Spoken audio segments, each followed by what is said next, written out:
Јавното обвинителство нема да отвори предмет под опрен глас за злоупотребите во јавните градски предпријатија, што деновиве ги објавува градоначалникот на Скопје Орце Ѓоргиевски. Бара доколку има докази да ги достави до нив или до МВР. Тој како градоначалник, доколку има докази и е надлежен, тоа може да го пријави на надлежните органи, а тоа е МВР, и да донесе тие документи евентуално што ги има во јавното обвинителство, и до сега јавното обвинителство така постапувало, што значи дека ќе постапува и натаму, и доколку навистина има злоупотреби, ние нема проблем, стоиме на располагање во тој дел. Ѓоргиевски, кој претходните денови објавуваше злоупотреби во јавното предпријатие Комунална хигиена, вчера објави дека се отпуштени 500 вработени од скопските предпријатија затоа што со месеци, дури и години не оделе на работа.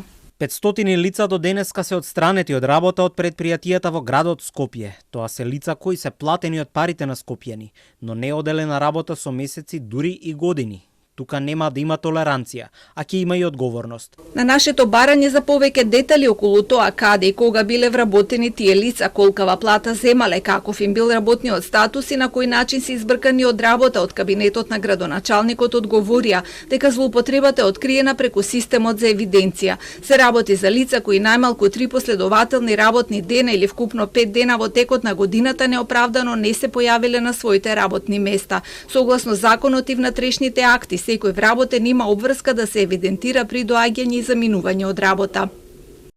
Проверките покажаат дека дел од вработените не ги почитувале овие обврски, со што направиле тешка повреда на работниот ред и дисциплина. Најголем дел се од јавното предпријатие Паркови и зеленило и јавното предпријатие Комунална хигиена, но неправилности се утврдени и во други јавни предпријатија. Сите постапки се спроведени законски, при што се почитувани правата на вработените, како и принципите на отчетност и дисциплина во јавната служба. За утврдените злоупотреби ќе бидат преземени мерки и постапки во согласност со надлежните институции и важечката законска рамка. Ѓоргиевски деновиве објави дека јавните предпријатија во главниот град должат повеќе од 300 милиони евра. На ова реагираше поранешната градоначалничка Данела Арсовска. Ајде градоначалник да ги објави сите фирми со долг по институција, со фактури и датуми од кога им се должи, за да знае народ дека лажеш. Исто и со име и презиме да ги објавиш сите 500 вработени кој од кога не одел на работа и таму да се види дека лажеш.